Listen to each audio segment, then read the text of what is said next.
Hallelujah, hallelujah. सबको जय मसीह की।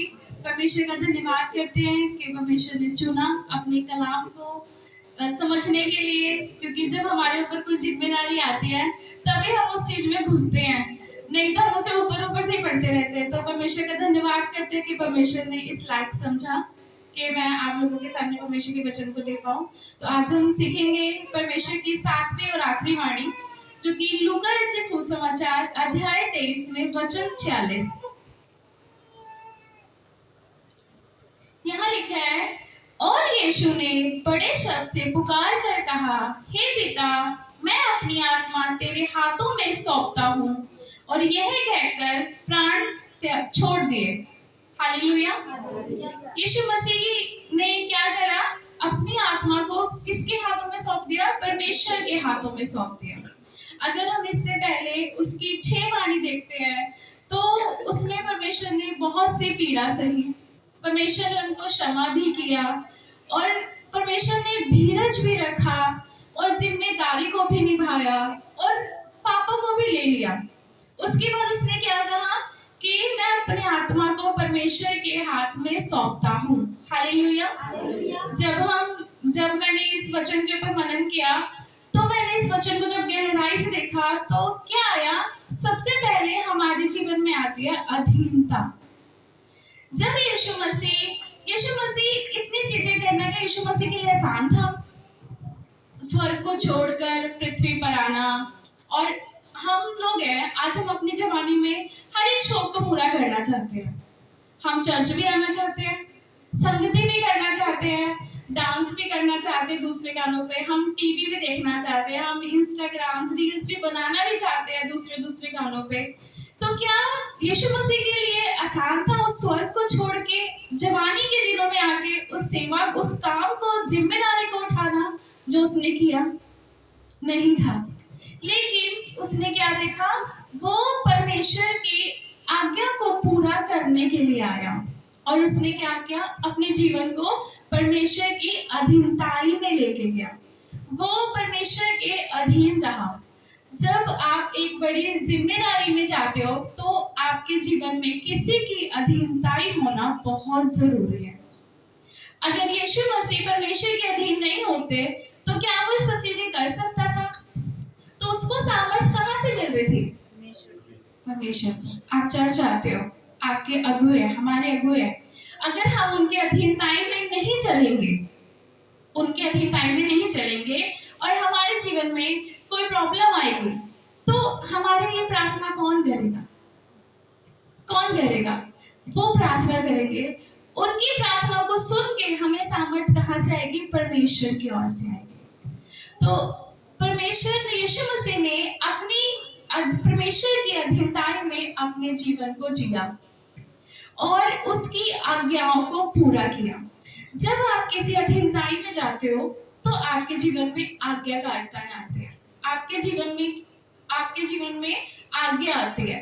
जैसे पहले परमेश्वर ने अपने पुत्र को चुना, उसने पूरी पृथ्वी पर देखा कि कोई भी एक धर्मी जन नहीं पाया गया। फिर उसने क्या किया? उसने अपने इकलौते पुत्र को चुना, उसने उसको भेजा और वो परमेश्वर की अधीनताई में आया, है ना। उसके आगे बहुत से शैतान ने चीजें भी रखी कि मैं तुम्हें पैसा दूंगा, मैं तुम्हें औहदा दूंगा, मैं तुम्हें सम्मान दूंगा। लेकिन उसने अपने पिता की अधीनताई से वो अलग नहीं हुआ। वो अपने परमेश्वर की आज्ञा में चलता रहा। उसने उस काम को अपने दिल में, अपनी आंखों में, अपने दर्शनों में रखा था कि परमेश्वर ने मुझे इस चीज के लिए भेजा है ना। तो जब हम परमेश्वर में चलते हैं तो सबसे पहले हमारे जीवन में आती है अधीनता।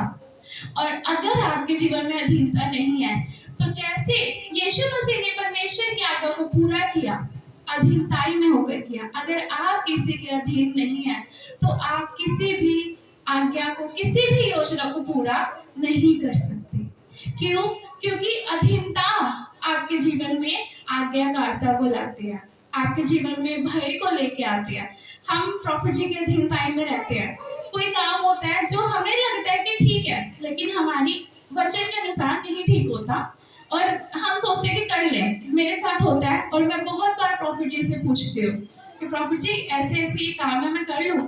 फिर प्रॉफिट जी जो बोलते हैं फिर ऐसे मैं करती हूँ, तो कि उनकी तरफ से क्या आती है? आज्ञाकारिता। क्यों? क्योंकि मुझे भय है। अगर आप आगे अधीनता में जाते हैं, आज्ञाकारिता में जाते हैं और आप भय में चलते हैं, तो आप परमेश्वर की योजना को पूरा करते हैं। अब यीशु मसीह जब अपने जीवन को, जब परमेश्वर की योजना को पूरा कर रहा था, वो पृथ्वी पर कितने तरह के लोगों के बीच में था। कितने तरह के लोगों के, वो पापियों के बीच में भी रहा, वो रोगियों के बीच में भी रहा, वो घूस लेने वालों के बीच में भी रहा, है ना, और उनके साथ ही मिलकर उसने सेवा की। अभी सिस्टर निष्ठा ने बताया था, लेकिन उसने क्या करा? उसने अपना करैक्टर नहीं छोड़ा। क्यों? क्योंकि वो परमेश्वर की अधीनताई में था, एक आज्ञा के अंदर वो चल रहा था, है ना। और फिर उसने क्या करा? जब हम अधीनताई में जाते हैं और जब हम आज्ञाकारिता में जाते हैं, तब हमारे जीवन में आता है समर्पण। हालेलुया। तब हमारे जीवन में आता है समर्पण। अगर आप अधीनताई में चल रहे हो, आज्ञाकारिता में नहीं चल रहे हो, आपके जीवन में अधीनताई है लेकिन आज्ञाकारिता नहीं है, तो वो आपकी अधीनताई व्यर्थ है ना। अगर आप अधीनताई में हो, आज्ञाकारिता में हो, तो आप समर्पण कर सकते हो हर चीज का। अब बहुत से मसीह भाई बहन हैं जो चर्च भी आते हैं और ऐसे भी बहुत काम करते हैं जो परमेश्वर के वचन के अनुसार नहीं है, जी, जो उसकी आज्ञा के खिलाफ है, लेकिन वो करते हैं। क्यों? या तो वो परमेश्वर में सिर्फ विश्वास करते हैं, वो परमेश्वर में अधीन तो है लेकिन पूरे रीति से अधीन नहीं है कि जब उसकी आज्ञा को वो मान सके। तो जैसे यीशु मसीह ने यहाँ पे क्या कहा? यीशु ने बड़े शब्द से पुकार कर कहा, हे पिता, मैं अपनी आत्मा तेरे हाथों में सौंपता हूँ। किसको सौंपी उसने? परमेश्वर को। किसके अधीन चल रहा था वो? परमेश्वर के अधीन चल रहा था। और क्या कहा? और उसने क्या करा? यह कहकर प्राण छोड़ दिए। अगर आज हम अपने जीवन को देखें, तो क्या हमारे जीवन में हमारा जीवन यीशु मसीह की तरह है? परमेश्वर ने उसको, अपने पुत्र को मनुष्य बना के इसलिए भेजा क्योंकि हम भी मनुष्य हैं। और जब हम उसके जीवन को देखते हैं ना, तो हमारे जीवन में कोई भी ऐसी चीज नहीं है कि हम उसे छोड़ सके, ना छोड़ सके। कोई भी ऐसी चीज नहीं है जिसको छोड़ने में आपको बहुत परेशानी हो कि नहीं प्रभु, ये तो मेरी बहुत प्रिय है, ये तो मेरी, मैं नहीं छोड़ सकता।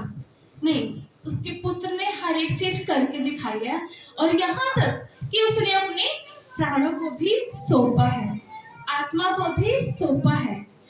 और हमें प्रतिदिन अपनी देह, प्राण, आत्मा, जिससे हम बने, हमें प्रतिदिन अपनी देह, प्राण, आत्मा को परमेश्वर के हाथों में सौंपना है। क्योंकि यदि आप परमेश्वर को ये चीजें सौंपते हो, उसकी अधीनताई में चलते हो, उसकी आज्ञा आपके ऊपर आती है और फिर आप तैयार होते हो समर्पण के लिए। और जब आप समर्पण करना सीख जाते हो, आपको हर चीज छोड़नी आसान लगती है, तब परमेश्वर, आप एक मसीह का व्यवहार, मसीह का स्वभाव आपके अंदर आ जाता है। जैसे परमेश्वर ने भी क्या किया? समर्पण किया, है ना। उसने भी अपने इकलौता पुत्र दिया, और लौते पुत्र ने क्या करा? उसने अपने प्राण ही दे दिए। और हम क्या करते हैं?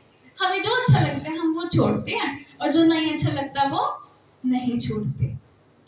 तो जिस तरह परमेश्वर ने हमें, हमारे लिए अपने प्राणों को दिए, उनके प्राणों को आप व्यर्थ मत जाने दें। उसने अपनी आत्मा को परमेश्वर के हाथ में सौंप के, अपनी देह को, अपनी सारी विचारों को परमेश्वर के हाथ में सौंपा, क्योंकि उस समय वो मनुष्य का जीवन जी रहा था।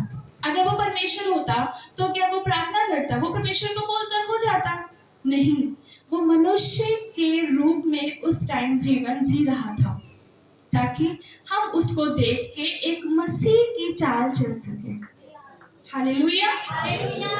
इसलिए हमें मसीह के जीवन को देखना है, उसने किस तरह इस पृथ्वी पर सेवा करी, कैसे लोगों के बीच में रहा और किस तरह एक अधीनताई में, अपने पिता की अधीनताई में चला वो। किन लोगों के लिए? उन लोगों के लिए जिसने पाप किया था। क्या आप और लोगों को बचाने के लिए, एक मसीह की तरह बनने के लिए किसी के अधीनताई में चलते हैं? आजकल बहुत से लोग अधीनताई में चलना नहीं पसंद करते, लेकिन आपके जीवन में अधीनताई होना बहुत जरूरी है। जब तक आप अधीनताई में नहीं चलोगे, आपके ऊपर कोई भी आज्ञा नहीं आएगी। आप तैयार नहीं हो सकते मसीह के लिए। हालेलुया। तो सचमुच परमेश्वर के वचन ने मुझसे ये बात करी है। और जब हम अधीनताई में चलते हैं, परमेश्वर की आज्ञाएं हमारे ऊपर आती हैं, अगुवे की आज्ञाएं आती हैं, तो हम मसीह के उसमें तैयार हो रहे होते हैं। परमेश्वर हमें तैयार कर रहा होता है समर्पण के लिए, क्षमा करने के लिए, माफ करने के लिए। अब वो हमारे विचारों को बदल देता है, हमारी सोचों को बदल देता है। हालेलुया।